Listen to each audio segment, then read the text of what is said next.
Number 9, The Assignment. Rapid development in Western China. I think for me, especially, and probably for most photographers, the moment that you're in the field creating the photograph is the most memorable. Fritz Hoffman's photograph of a man crossing the New River, pulling his cow, blew my mind. I thought, you have got to be kidding. Hoffman treks through Western China on a 9-week assignment, exploring where tradition and the modern world intersect. The story was about the Three Parallel Rivers area in far western China, where 3 of Asia's greatest and most important rivers pass through on their way to other countries in Southeast Asia. I look forward to this story because it brought me into an environment that I'm not usually working in, but I'm still focusing on people. It's very rich biodiversity, and culturally there are 15 different ethnic minority groups living there. So the idea of the story was to go there and try to document the qualities of that before it changes, really. As the 3 parallel rivers rage, cutting gorges twice the size of the Grand Canyon in places, the people who live on the mountaintop villages make use of an age-old way of traveling. So every day on market day, each week, people would come across this zip line to get to market and buy or sell vegetables and their different animals. It's on one of these zip lines that Hoffman captures one of the best photographs of 2009. Oftentimes when I'm in the field, I lie awake at night just thinking about how I could do an image, how I could do a picture, and this was one of those situations. My idea was to photograph people coming across from the center of the river, and so I had borrowed a harness and a pulley. There are 2 cables at each crossing, and I got myself out in the middle of one of the cables and hung there to photograph people coming across on the other one. And it was a perfect situation because as the cable leveled out, people would stop, their momentum would stop, and they'd have to kind of reach over on their back and go hand over hand. And we were just about to wrap it up. I thought, okay, I got the picture, I've shot that. And across the river in the distance, up on the top of the mountain, we could see these villagers coming down with a cow. My assistants, they were ecstatic, and we were just like, please cross the river, please cross the river. And one of the villagers came across on the zip line. The other one pushed the cow, gave him a big push, and then when he got to the middle, he just stopped there. So the cow's hanging there, flailing away. And the other villager went out, and then he's pulling with his feet. He's got his feet wrapped around that pole, and he's pulling hand over hand, pulling this cow across. As he got close enough where I could get close in with a wider lens, I just got in there and got him coming across so I could get that intimate, emotional detail. As soon as I shot the picture, I turned to my driver, and I turned to him and said, that's going to be in the magazine. The camera gives you a segue into someone's life, which I think is very fascinating, and I appreciate that opportunity.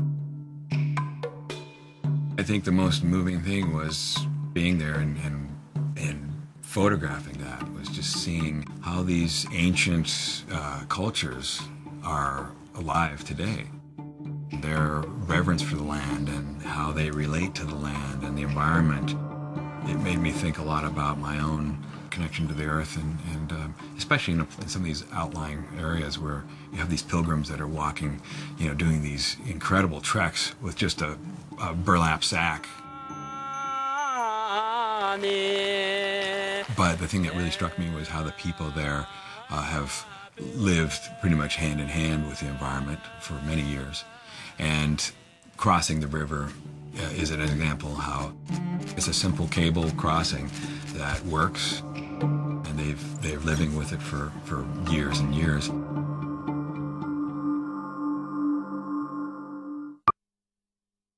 Number 8, The Assignment. Severe drought in southeastern Australia. I didn't think that I was going to be a photographer in college. I really loved photography, but it wasn't something that I thought I would have a career at. Over 10 years ago, Amy Tunsing landed an internship with National Geographic.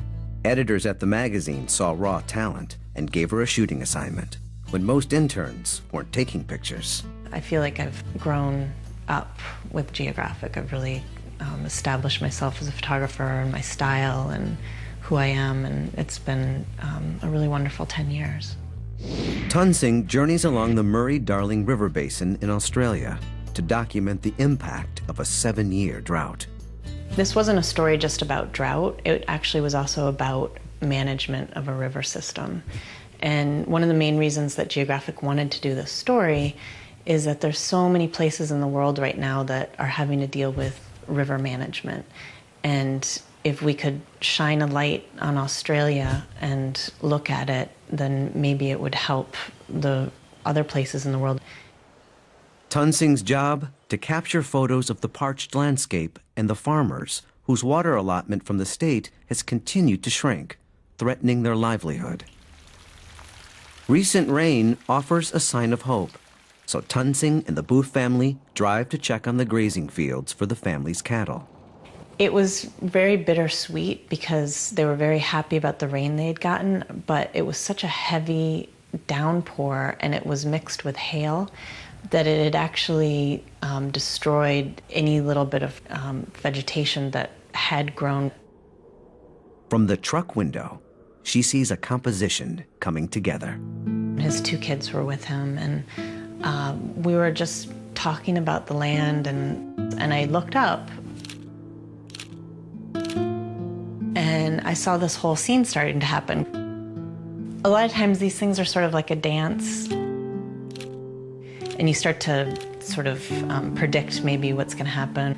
I liked the way that the door framed the moonscape, because when I was outside, you kind of got lost in it. Like there was nothing to hold you in because it was so vast and it was so dry looking, and it did look like such a moonscape that there was nothing to sort of highlight it or contain it. It just looked big. And so suddenly, when it got framed in by the car door, it made some sense. I just started shooting it, and then all of a sudden that one happened.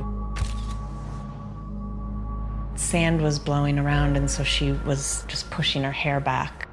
She was doing that often throughout that venture that we went on. And that was it. And that was really the only frame that really worked. The rest of the frames were interesting, but that was the one that really, really worked. This picture is very close to photographic perfection. Yet, it's not just a photograph for the sake of photography. It tells the story of a parched landscape, the attentiveness of a father, the harshness of the weather, the little girl with her hands on her face. This picture is extraordinary. This picture is a classic example of photojournalism that crosses the line from journalism into the realm of art.